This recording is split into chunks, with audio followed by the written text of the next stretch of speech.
ಕೇಂದ್ರದಿಂದ ರಾಜ್ಯ ಸರ್ಕಾರಕ್ಕೆ 4,195 ಕೋಟಿ ರೂಪಾಯಿ ಬಾಕಿ ಇದೆ ಅನ್ನುವ ಮುಖ್ಯಮಂತ್ರಿ ಸಿದ್ದರಾಮಯ್ಯನವರ ಹೇಳಿಕೆಯಲ್ಲಿ ಯಾವುದೇ ಹುರುಳಿಲ್ಲ ಅಂತೇಳಿ ದೆಹಲಿಯಲ್ಲಿ ಕೇಂದ್ರ ಸಚಿವ ಪ್ರಹ್ಲಾದ್ ಜೋಶಿ ಹೇಳಿದ್ದಾರೆ.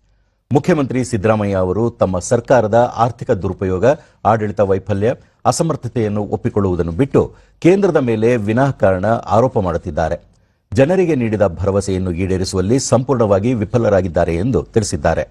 ಪ್ರಧಾನಮಂತ್ರಿ ಆವಾಸ್ ಯೋಜನೆ, ಗ್ರಾಮೀಣ ಸ್ವಚ್ಛ ಭಾರತ್ ಮಿಷನ್, ಅಮೃತ್ ಪೋಷಣ್, ಸಮಗ್ರ ಶಿಕ್ಷಾ ಸೇರಿದಂತೆ ಅನೇಕ ಕೇಂದ್ರ ಪ್ರಾಯೋಜಿತ ಯೋಜನೆಗಳ 5,000 ಕೋಟಿ ರೂಪಾಯಿ ರಾಜ್ಯ ಸರ್ಕಾರದ ಬಳಿ ಇದ್ದು ಅದನ್ನು ಸಮರ್ಪಕವಾಗಿ ಬಳಕೆ ಮಾಡಿಕೊಳ್ಳಲಿ. ಕೇಂದ್ರದಿಂದ ಬಿಡುಗಡೆಯಾದ ಅನುದಾನವನ್ನು ಖರ್ಚು ಮಾಡುವಲ್ಲಿ ರಾಜ್ಯ ಸರ್ಕಾರ ಸಂಪೂರ್ಣ ವಿಫಲವಾಗಿದೆ. ಕಾಂಗ್ರೆಸ್ ಸರ್ಕಾರದಲ್ಲಿ ಅಭಿವೃದ್ಧಿಗೆ ಹಣ ಇಲ್ಲ ಎನ್ನುವುದನ್ನು ಉಪಮುಖ್ಯಮಂತ್ರಿ ಡಿಕೆ ಶಿವಕುಮಾರ್ ಒಪ್ಪಿಕೊಂಡಿದ್ದಾರೆ. ಹೀಗಿದ್ದರೂ ಕೇಂದ್ರ ಸರ್ಕಾರದ ಮೇಲೆ ಆಧಾರರಹಿತ ಆರೋಪ ಮಾಡುವುದನ್ನು ನಿಲ್ಲಿಸಲಿ ಎಂದು ತಿಳಿಸಿದ್ದಾರೆ. ರಾಜಧಾನಿ ಬೆಂಗಳೂರಿನಲ್ಲಿ ಸುರಿಯುತ್ತಿರುವ ಭಾರಿ ಮಳೆಯಿಂದಾಗಿ ಜನರು ಹೈರಾಣವಾಗಿದ್ದು, ಬೃಹತ್ ಬೆಂಗಳೂರು ಪಾಲಿಕೆ ಸಿಬ್ಬಂದಿ ಹಾಗೂ ರಾಜ್ಯ ವಿಪತ್ತು ನಿರ್ವಹಣಾ ಪಡೆ ಸೇರಿದಂತೆ ರಕ್ಷಣಾ ಕಾರ್ಯದಲ್ಲಿ ನಿರತವಾಗಿವೆ.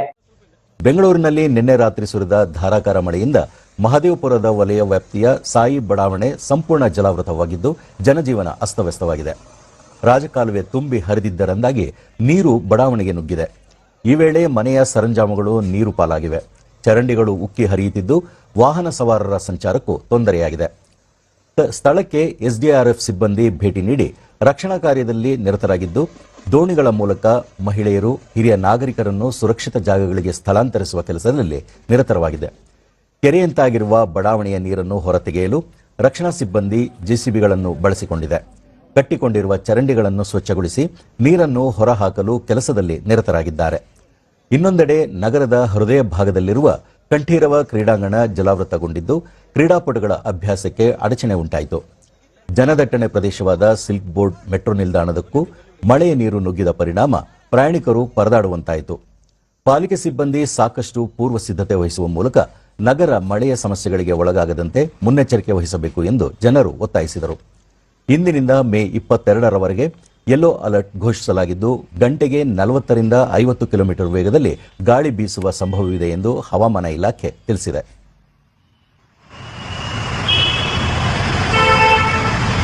ಬೆಂಗಳೂರಿನಲ್ಲಿ ಸುರಿಯುತ್ತಿರುವ ಭಾರಿ ಮಳೆಯಿಂದಾಗಿ ವಾರ್ ರೂಮ್ಗೆ ಮುಖ್ಯಮಂತ್ರಿ ಸಿದ್ದರಾಮಯ್ಯ ಭೇಟಿ ನೀಡಿ ಪರಿಶೀಲಿಸಿದ ನಂತರ ಅಧಿಕಾರಿಗಳಿಂದ ಮಾಹಿತಿ ಪಡೆದುಕೊಂಡರು. ಈ ವೇಳೆ ಉಪಮುಖ್ಯಮಂತ್ರಿ ಡಿಕೆ ಶಿವಕುಮಾರ್, ಸಚಿವ ಕೆಜೆ ಜಾರ್ಜ್, ವಿಧಾನ ಪರಿಷತ್ ಸದಸ್ಯ ಎಂಆರ್ ಸೀತಾರಾಮ್, ಮುಖ್ಯಮಂತ್ರಿಗಳ ರಾಜಕೀಯ ಕಾರ್ಯದರ್ಶಿ ಗೋವಿಂದರಾಜು, ಶಾಸಕ ಮುನಿರತ್ನ, ರಾಜ್ಯ ಸರ್ಕಾರದ ಮುಖ್ಯ ಕಾರ್ಯದರ್ಶಿ ಶಾಲಿನಿ ರಜನೀಶ್ ಸೇರಿದಂತೆ ಹಲವರು ಉಪಸ್ಥಿತರಿದ್ದರು. ಈ ಸಂದರ್ಭದಲ್ಲಿ ಬೃಹತ್ ಬೆಂಗಳೂರು ಮಹಾನಗರ ಪಾಲಿಕೆಯ ಆಡಳಿತಾಧಿಕಾರಿ ತುಷಾರ್ ಗಿರಿನಾಥ್ ಅವರು ಬೆಂಗಳೂರು ನಗರದಲ್ಲಿ ಮಳೆ ಸಂಬಂಧಿಸಿದ ಹಾನಿ ಸೇರಿದಂತೆ ಇನ್ನಿತರ ವಿಷಯಗಳ ಕುರಿತು ಮಾಹಿತಿ ನೀಡಿದರು. ಅವರು ಒಂದು ಟೆಂಪರರಿ ಸೊಲ್ಯೂಷನ್ ಮಾಡ್ತಾ ಇದ್ದಾರೆ ಸರ್. ಒಂದು 60 ಡೇಸ್ ಅಲ್ಲಿ ಅದು ಪ್ರಾಜೆಕ್ಟ್ ನಾವು we will implement it sir. 59.9 ಬಳಿಕ ಮುಖ್ಯಮಂತ್ರಿ ಸಿದ್ದರಾಮಯ್ಯ ಬೆಂಗಳೂರಿನಲ್ಲಿರುವ ರಾಜಕಾಲುವೆಗಳು ಒತ್ತುವರಿಯಾಗಿವೆ, ಒಳಚರಂಡಿಗಳು ಚಿಕ್ಕದಾಗಿದೆ. ನಗರದಲ್ಲಿ 859.9 ಕಿಲೋಮೀಟರ್ ಉದ್ದದ ರಾಜಕಾಲುವೆ ಇದ್ದು ಇವುಗಳ ಪೈಕಿ 491 ಕಿಲೋಮೀಟರ್ ಉದ್ದದ ರಾಜಕಾಲುವೆಗಳಿಗೆ ತಡೆಗೋಡೆ ನಿರ್ಮಾಣ ಮಾಡಲಾಗಿದೆ. 195 ಕಿಲೋಮೀಟರ್ ಉದ್ದದ ತಡೆಗೋಡೆ ನಿರ್ಮಾಣ ಕಾಮಗಾರಿ ಪ್ರಗತಿಯಲ್ಲಿದೆ. 173 ಕಿಲೋಮೀಟರ್ ಉದ್ದದ ತಡೆಗೋಡೆ ನಿರ್ಮಾಣ ಕಾಮಗಾರಿಯನ್ನು ವಿಶ್ವ ಬ್ಯಾಂಕ್ ನೆರವಿನಿಂದ ಕೈಗೆತ್ತಿಕೊಳ್ಳಲಾಗಿದೆ. ಬೆಂಗಳೂರಿನಲ್ಲಿ 210 ತಗ್ಗು ಪ್ರದೇಶಗಳನ್ನು ಗುರುತಿಸಲಾಗಿದೆ. ಇವುಗಳ ಪೈಕಿ 166 ಸೂಕ್ಷ್ಮ, ಅತಿ ಸೂಕ್ಷ್ಮ ಪ್ರದೇಶಗಳೆಂದು ಗುರುತಿಸಿ ಅಗತ್ಯ ಕ್ರಮ ಕೈಗೊಳ್ಳಲಾಗಿದೆ ಎಂದರು. ಇದು ಆಗದೇನೆ ನಾವು ಈ ರಸ್ತೆಗಳಲ್ಲಿ ನೀರು ಬರೋದನ್ನು ತಪ್ಪಿಸಲಿಕ್ಕೆ ಸಾಧ್ಯ ಕಷ್ಟ ಆಗ್ತದೆ. ನಾವು ಈಗಾಗಲೇ ಬೆಂಗಳೂರು ನಗರದಲ್ಲಿ ಎಲ್ಲಿ ತಗ್ಗು ಪ್ರದೇಶಗಳಿದ್ದಾವೆ ಅಂತಕ್ಕಂಥದ್ದನ್ನು ಗುರುತು ಮಾಡಿದ್ದೀವಿ. ಸುಮಾರು 210 ತಗ್ಗು ಪ್ರದೇಶಗಳು ಸೂಕ್ಷ್ಮ ಮತ್ತು ಅತಿ ಸೂಕ್ಷ್ಮ ಅಂತೇಳಿ ಗುರುತು ಮಾಡಿದ್ದೀವಿ. ಈಗಾಗಲೇ 166 ಸೂಕ್ಷ್ಮ ಮತ್ತು ಅತಿ ಸೂಕ್ಷ್ಮ ಕ್ರಮಗಳನ್ನು ನಿರ್ವಹಿಸಿದ್ದೀವಿ. ಬಾಕಿ 44 ಸೂಕ್ಷ್ಮ ಮತ್ತು ಅತಿ ಸೂಕ್ಷ್ಮ ಪ್ರದೇಶಗಳ ತಾತ್ಕಾಲಿಕ ಕ್ರಮವನ್ನು ಕೈಗೊಳ್ಳಲಾಗಿರುತ್ತದೆ. ನಂತರ ಮುಖ್ಯಮಂತ್ರಿ ಸಿದ್ದರಾಮಯ್ಯ ಸಚಿವರು ಸೇರಿದಂತೆ ಅಧಿಕಾರಿಗಳೊಂದಿಗೆ ನಗರದ ವಿವಿಧ ಭಾಗಗಳಿಗೆ ಭೇಟಿ ನೀಡಿ ಮಳೆಯಿಂದ ಆಗಿರುವ ಅನಾಹುತಗಳ ಕುರಿತು ಪರಿಶೀಲಿಸಿದರು.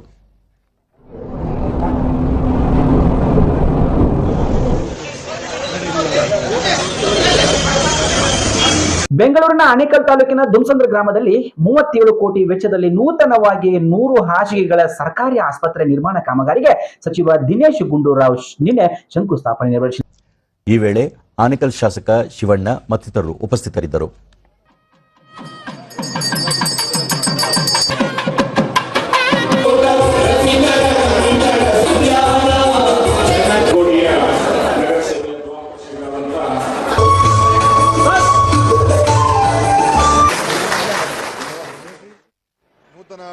ಬಳಿಕ ದಿನೇಶ್ ಗುಂಡೂರಾವ್ ಬೆಂಗಳೂರಿಗೆ ಹೊಂದಿಕೊಂಡಿರುವ ಆನೇಕಲ್ ತಾಲೂಕು ದೊಡ್ಡದಾಗಿದ್ದು 100 ಹಾಸಿಗೆಗಳ ಒಂದು ಆಸ್ಪತ್ರೆ ಈಗಾಗಲೇ ಕಾರ್ಯನಿರ್ವಹಿಸುತ್ತಿದೆ. ಈ ಭಾಗದಲ್ಲಿ ಜನಸಂಖ್ಯೆ ಹೆಚ್ಚಿದ್ದು ದೊಮ್ಮಸಂದ್ರ ಭಾಗದಲ್ಲಿ ಮತ್ತೊಂದು 100 ಹಾಸಿಗೆಯ ಸರ್ಕಾರಿ ಆಸ್ಪತ್ರೆ ನಿರ್ಮಾಣಕ್ಕೆ ಶಂಕುಸ್ಥಾಪನೆ ನೆರವೇರಿಸಲಾಗಿದೆ. ಸರ್ಕಾರಿ ಆಸ್ಪತ್ರೆಯಲ್ಲಿ ಎಲ್ಲಾ ರೀತಿಯ ಸೌಲಭ್ಯವನ್ನು ಒದಗಿಸಿ ಬಡ ಹಾಗೂ ಮಧ್ಯಮ ವರ್ಗದವರಿಗೆ ಅನುಕೂಲ ಮಾಡಿಕೊಡುವ ಉದ್ದೇಶದಿಂದ ಆಸ್ಪತ್ರೆ ನಿರ್ಮಾಣ ಮಾಡಲಾಗುತ್ತಿದೆ. ಜೊತೆಗೆ ಆರೋಗ್ಯ ಸಿಬ್ಬಂದಿಗಳ ಕೊರತೆ ನೀಗಿಸಲು ಇಲಾಖೆಯಿಂದ ನೇಮಕಾತಿ ಪ್ರಕ್ರಿಯೆ ಸಹ ನಡೆಸಲಾಗುತ್ತಿದೆ ಎಂದರು.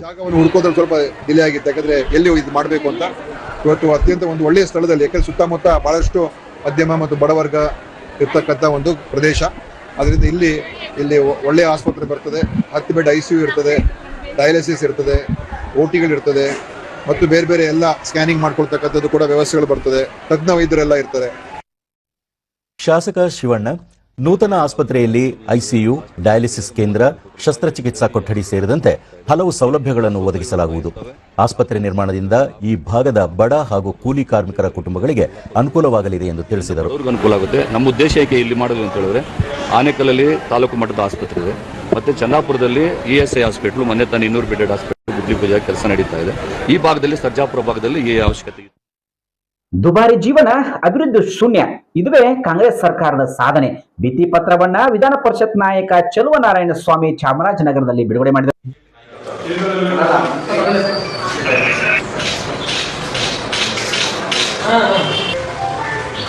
ಬಳಿಕ ಛಲವಾದಿ ನಾರಾಯಣಸ್ವಾಮಿ ಖಾತರಿ ಯೋಜನೆಗಳ ಅಸಮರ್ಪಕ ಅನುಷ್ಠಾನ, ಭ್ರಷ್ಟಾಚಾರ ಹಾಗೂ ಅಗತ್ಯ ವಸ್ತುಗಳ ಬೆಲೆ ಏರಿಕೆಯೇ ರಾಜ್ಯ ಕಾಂಗ್ರೆಸ್ ಸರ್ಕಾರದ 2 ವರ್ಷಗಳ ಸಾಧನೆ. ರಾಜ್ಯದಲ್ಲಿ ಅಭಿವೃದ್ಧಿ ಕೆಲಸ ಕಾರ್ಯಗಳು ಸಂಪೂರ್ಣವಾಗಿ ಕುಂಠಿತವಾಗಿದೆ ಎಂದರು. ಜಾರಿ ಮಾಡಿರುವ ಖಾತರಿ ಯೋಜನೆಗಳನ್ನು ಸಮರ್ಪಕವಾಗಿ ಅನುಷ್ಠಾನ ಮಾಡುತ್ತಿಲ್ಲ. ಜನಸಾಮಾನ್ಯರು ನಿತ್ಯ ಬಳಸುವ ವಸ್ತುಗಳು ಗಗನಮುಖಿಯಾಗಿವೆ. ಹಾಲಿನ ದರವನ್ನು ರಾಜ್ಯ ಸರ್ಕಾರ 3 ವರ್ಷಗಳ ಅವಧಿಯಲ್ಲಿ 9 ರೂಪಾಯಿ ಹೆಚ್ಚಳ ಮಾಡಿದೆ. ಪರಿಶಿಷ್ಟ ಸಮುದಾಯದ ಅಭಿವೃದ್ಧಿಗೆ ಮೀಸಲಿಟ್ಟ ಹಣವನ್ನು ಸಮರ್ಪಕವಾಗಿ ಬಳಸಿಕೊಳ್ಳದೆ ಅನ್ಯ ಯೋಜನೆಗಳಿಗೆ ಬಳಸಿಕೊಳ್ಳುವ ಮೂಲಕ ಸಮುದಾಯದ ಅಭಿವೃದ್ಧಿಯನ್ನು ಕಡೆಗಣಿಸಲಾಗಿದೆ.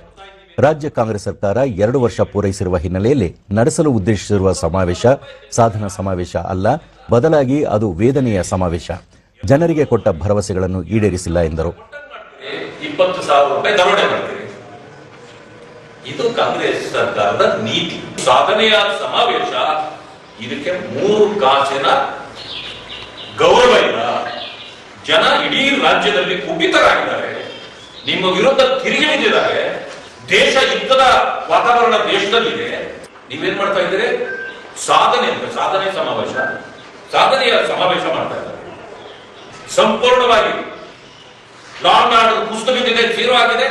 ಇವ್ಯಾವ ನಿಮಗೆ ಕಾಣ್ತಾ ಇಲ್ಲ. ಎನ್ ಮಹೇಶ್, ರಾಜ್ಯದಲ್ಲಿ ಯಾವುದೇ ಅಭಿವೃದ್ಧಿ ಕೆಲಸ ಕಾರ್ಯ ಮಾಡದಿದ್ದರೂ ರಾಜ್ಯ ಸರ್ಕಾರ 2 ವರ್ಷಗಳ ಸಾಧನಾ ಸಮಾವೇಶ ಮಾಡಲು ಹೊರಟಿರುವುದು ಸರಿಯಲ್ಲ. ಸಮಾವೇಶದ ಪ್ರಚಾರಕ್ಕಾಗಿ ಕೋಟ್ಯಾಂತರ ರೂಪಾಯಿ ಅನುದಾನವನ್ನು ಸರ್ಕಾರ ದುರುಪಯೋಗಪಡಿಸಿಕೊಳ್ಳುತ್ತಿದೆ ಎಂದು ಹೇಳಿದರು. ಅದರ ಅಮೌಂಟ್ ಎಷ್ಟಾಗಿದೆ ಅಂತ ಒಂದು ವೈಟ್ ಪೇಪರ್ ಹೊರಡಿಸಬೇಕು. ಇದು ನನ್ನ ಒತ್ತಾಯ.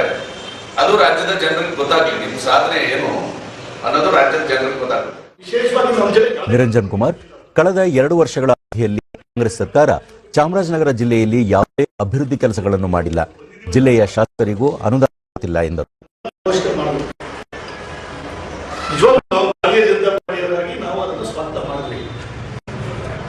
ಆದ್ರೆ ಇಷ್ಟು ದಿನ ಒಂದೇ ಒಂದು ಕಾಸು ಬಿಡುಗಡೆ ಆಗಿಲ್ಲ. ದೇಶದ ಹಲವು ಭಾಗಗಳಲ್ಲಿ ಮೇ 24ರವರೆಗೆ ಭಾರೀ ಮಳೆ ಆಗಲಿದೆ ಎಂದು ಹವಾಮಾನ ಇಲಾಖೆ ಮುನ್ಸೂಚನೆ ನೀಡಿದೆ. ಮಾಹಿತಿ ನೀಡಿರುವ ಭಾರತೀಯ ಹವಾಮಾನ ಇಲಾಖೆಯ ಮಹಾನಿರ್ದೇಶಕ ಡಾಕ್ಟರ್ ಮೃತ್ಯುಂಜಯ ಮೊಹಪಾತ್ರ, ಕೆಲವು ರಾಜ್ಯಗಳಲ್ಲಿ ಬಿರುಗಾಳಿ, ಗುಡುಗು ಸಹಿತ ಭಾರೀ ಮಳೆಯಾಗಲಿದ್ದು ಮುನ್ನೆಚ್ಚರಿಕೆ ವಹಿಸುವುದು ಅಗತ್ಯವಾಗಿದೆ ಎಂದು ತಿಳಿಸಿದ್ದಾರೆ.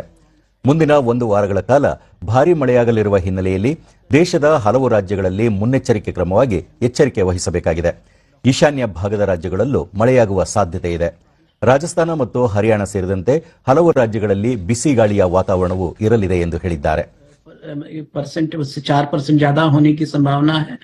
तो जब ऐसी स्थिति बनती है तो कई क्षेत्रों में बारिश ज्यादा होती है और बाढ़ की संभावनाएं भी बनती है। उस पर हम सतत निगरानी रखेंगे और राज्यों के साथ हम किसी भी बाढ़ की स्थिति का मुकाबला करने के लिए तैयारी करेंगे। साथ ही साथ जैसा कहा गया कि नॉर्थ वेस्ट इंडिया में और गुजरात में थोड़ा तापमान बढ़ने की संभावना है और लोगों को हीट वेव के लिए अलर्ट रहने की भी जरूरत है। तो ये दोनों स्थितियां हैं और दोनों स्थितियों पर एनडीए में सतत निगरानी रखेगा और सारे राज्यों को हम उसी अनुसार अलर्ट करेंगे।